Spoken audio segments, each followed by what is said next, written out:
Hello दोस्तों, आज जो मैं आपको कहानी सुनाने जा रही हूँ ये कहानी है सौतेली माँ और जादुई गुलाब की। तो चलिए दोस्तों, देखते हैं सौतेली माँ और जादुई गुलाब की कहानी।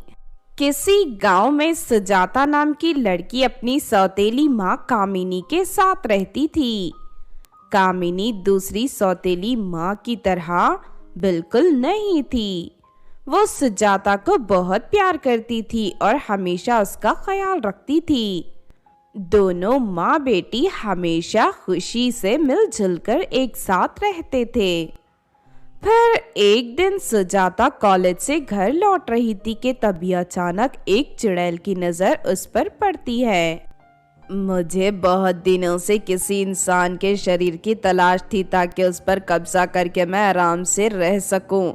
ये लड़की मेरे लिए एकदम सही है। आज से मैं इसी के शरीर में रहूंगी।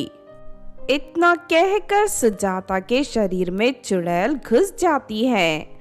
फिर अगले ही पल सुजाता की आंखों का रंग बदल जाता है। थोड़ी देर के बाद सुजाता अपने घर पहुंच जाती है। अरे बेटी, अचानक तुम्हारी आंखों को क्या हो गया? ये तो बहुत ज्यादा लाल हो गई हैं। लेकिन सुजाता बिना जवाब दिए अपने कमरे में चली जाती है। फिर रात होते ही सुजाता कामिनी से खाना मांगती है। कामिनी एक थाली में रोटी, सब्जी और थोड़ा सा अचार लाकर सुजाता को दे देती है। लेकिन सुजाता उस थाली को जमीन पर पटक देती है। अरे बेटी, ये तूने क्या किया? खाने को इस तरह नहीं फेंका जाता। आखिर तुझे हुआ क्या है? मुझे बकरे का मांस चाहिए। चलो इसी वक्त मेरे लिए बकरे का मांस बनाओ। अरे बेटी, तू तो अच्छी तरह जानती है कि हमारे घर में मांस नहीं बनता और आज तक तूने भी कभी मांस नहीं खाया। फिर अचानक तू बकरे का मांस क्यों खाना चाहती है? मुझसे बहस मत करो। मैंने कहा ना, मुझे बकरे का मांस चाहिए। चलो जल्दी से बकरे का मांस लेकर आओ। हे भगवान, मेरी बेटी इस तरह अजीब हरकतें क्यों कर रही है? अब मैं क्या करूं? तभी सुजाता को बहुत तेज गुस्सा आता है और वो रसोई घर में मौजूद सामान उठाकर इधर उधर फेंकने लगती है।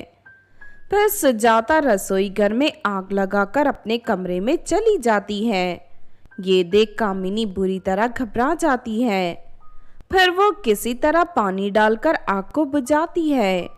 अगले दिन कामिनी सुजाता की सारी हरकतें अपनी सहेली नैना को बता देती है। मुझे लगता है तेरी बेटी पर किसी भूत प्रेत का साया पड़ गया है। हमें फौरन किसी तांत्रिक की मदद लेनी होगी। ज्यादा देर करना खतरनाक हो सकता है। फिर शाम को कामिनी नैना के साथ एक तांत्रिक से मिलने उसकी गुफा में पहुंच जाती है। तांत्रिक जी, अचानक मेरी बेटी अजीब हरकतें कर रही है। उसकी हरकतें देखकर मुझे डर लग रहा है, इसीलिए मैं मदद मांगने आपके पास आई हूँ। चिंता मत कर बेटी, मैं सब ठीक कर दूंगा। तू मुझे अपने घर ले चल। उसके बाद कामिनी तांत्रिक को अपने घर ले जाती है। सुजाता को देखते ही तांत्रिक समझ जाता है कि उसके शरीर में एक चुड़ैल घुसी है। इस लड़की के शरीर में एक बहुत ही खतरनाक चुड़ैल ने कब्जा करके बैठी है। ऐसी चुड़ैल बहुत जिद्दी होती हैं। हमारे तंत्र मंत्र का इन चुड़ैलों पर कोई असर नहीं होता।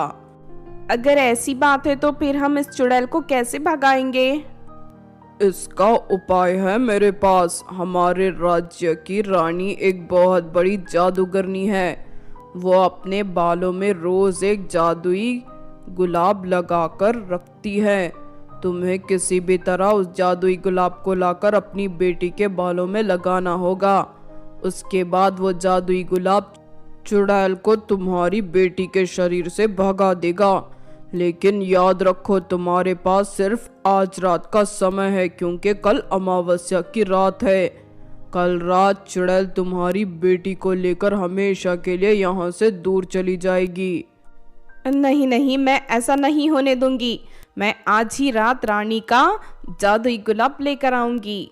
फिर सारी तैयारी करके कामिनी महल की ओर निकल पड़ती है। महल के सामने काफी कड़ा पहरा था।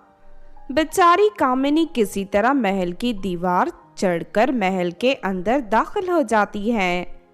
लेकिन जैसे ही वो रानी के कमरे के सामने पहुंचती है कि तभी अचानक वहां पहरा दे रही एक खतरनाक बिल्ली उसका रास्ता रोक लेती है।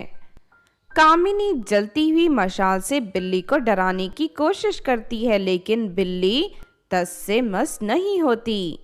तभी कामिनी को एक उपाय सूझता है और वो अपने थैले से लाल मिर्च का पाउडर निकालकर बिल्ली की आंखों में डाल देती है, जिस वजह से बिल्ली की आंखों में जलन होने लगती है और वो घबराकर वहां से भाग जाती है। उसके बाद कामिनी रानी के कमरे में प्रवेश कर लेती है। रानी आराम से अपने बिस्तर पर सो रही थी। तभी मौका देखकर कामिनी चुपके से उसके बालों में लगा जादुई गुलाब निकालकर अपने घर ले जाती है। जादुई गुलाब, अब सब कुछ तुम्हारे हाथ में है, तुम मेरी बेटी को इस चुड़ैल की कैद से आजाद कराओ। इतना कहकर कामिनी जादुई गुलाब को सुजाता के बालों में लगा देती है। तभी सुजाता का शरीर आग की तरह तपने लगता है और देखते ही देखते सुजाता के शरीर में आग लग जाती है। उसके शरीर में मौजूद चुड़ैल उस आग को बर्दाश्त नहीं कर पाती। अरे ये क्या हो रहा है, लगता है ये आग मुझे जलाकर मार देगी, मुझे फौरन इस लड़की के शरीर से बाहर निकलना होगा। इस तरह झटपटाकर चुड़ैल सुजाता के शरीर से बाहर निकल जाती है। तभी जादुई गुलाब के अंदर से एक हथौड़ा बाहर निकलकर चुड़ैल के सर पर वार करने लगता है। अरे ये सब मेरे साथ क्या हो रहा है, अरे कोई बचाओ, लगता ही हथौड़ा मेरी जान ले लेगा, मुझे यहाँ से भाग जाना चाहिए।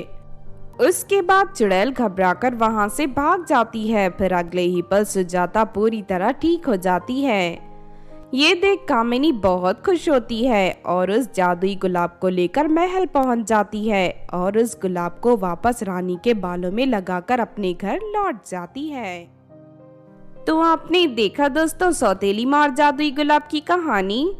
इस कहानी से हमें ये सीख मिलती है कि बुरे ताकतें ज्यादा दिनों तक मासूम को परेशान नहीं कर पाती। एक ना एक दिन बुराई को अच्छाई के सामने हार माननी ही पड़ती है। अगर ये कहानी आपको अच्छी लगी हो तो जरूर लाइक करें और हमारे चैनल सोना टीवी को सब्सक्राइब भी कर लें। और हाँ दोस्तों, हमें कमेंट करके जरूर बताना कि आपको कहानी कैसी लगी।